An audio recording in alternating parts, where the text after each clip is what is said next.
Donc là, on est sur le stand de Mentalista. Je m'appelle Gilles Debache, je suis le fondateur de la société et on développe des interfaces cerveau-machine. Les interfaces cerveau-machine, c'est des interfaces avec lesquelles on va pouvoir utiliser la pensée, nos ondes cérébrales pour contrôler des choses. On présente à Vivatech une petite installation qui s'appelle Mentalista Foot où les gens vont pouvoir contrôler une balle par la pensée. Donc là, évidemment, c'est un exemple, c'est un jeu où les gens s'amusent, ils rigolent et on imagine comme ça ce qu'on va faire plus tard. L'idée de Mentalista, c'est de développer tout un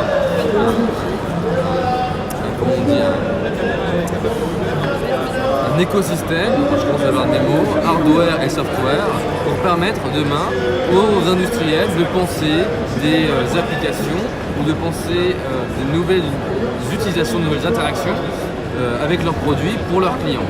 Voilà, l'exemple c'est, on a Samsung qui a tout un parc de machines, des télés, des téléphones, des réfrigérateurs, des radiateurs connectés, tout est connecté à Internet et ils se demandent comment on va proposer à nos clients demain une expérience qui puisse contrôler tout ça par la pensée. Les gens se disent mais ouais peut-être c'est gadget, mais il faut savoir que peut-être vous n'avez pas de problème pour allumer la télé grâce à votre télécommande, mais il y a plein de gens pour qui c'est un vrai défi de se saisir d'une télécommande et de pouvoir appuyer sur des touches et ainsi de suite. Pour des problèmes moteurs, mais il y a plein d'autres problèmes qui peuvent jouer là-dedans. Et le fait d'utiliser la pensée, c'est quelque chose d'assez universel où tous les gens vont pouvoir le faire de façon plus naturelle. Et ce qu'on voit dans un salon à Vivatech, où il y a des gens qui sont des enfants, des personnes plus âgées, des gens de plein de pays différents, et il n'y a aucun souci pour que l'algorithme analyse leurs pensées, quelles que soient leurs origines, leurs âges, leur sexe. Et c'est aussi ça qu'on essaie de montrer avec Mentalista Foot, c'est qu'on peut faire, c'est un sport dans lequel on peut faire jouer des jeunes, des moins jeunes, des femmes, des hommes, des handicapés, des valides, et que l'algorithme, lui, quelle que soit la personne, quelle que soit sa biologie, il puisse analyser quoi qu'on fasse. Comment est-ce que vous pouvez résumer, peut-être en deux mots, très rapidement, justement les vrais infos? C'est parce que ça s'adresse à tout le monde, c'est parce qu'on gagne du temps. Il y a plusieurs avantages. Le premier, c'est qu'on n'a pas besoin de développer 1 million d'algorithmes pour détecter une langue, le portugais, le français, l'anglais, ainsi de suite, comme ce qu'on voit avec les assistants vocaux, ainsi de suite. C'est que l'algorithme, il peut généraliser au bout d'un certain nombre de cas, grâce à du machine learning.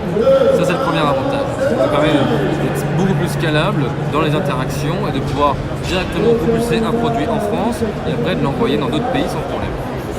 Ça, c'est le numéro 1. Numéro 2, la pensée, elle intervient avant le corps. Elle permet de prendre une action, de comprendre et de prendre une action avant même qu'on ait l'impression de l'avoir faite, avant d'avoir prononcé. Donc ça, c'est quelque chose d'important dans une situation d'urgence. Il y a beaucoup d'industriels qui nous proposent des projets dans des cas d'urgence médicale pour pouvoir prendre des décisions extrêmement rapidement et juste en analysant les ondes cérébrales, pouvoir voir quel état d'esprit est la personne et comment à partir de ça on va pouvoir enclencher des actions.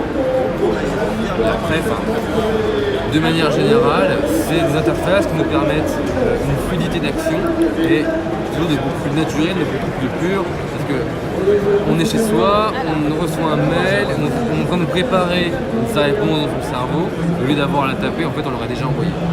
Et vous vous adressez à qui en priorité?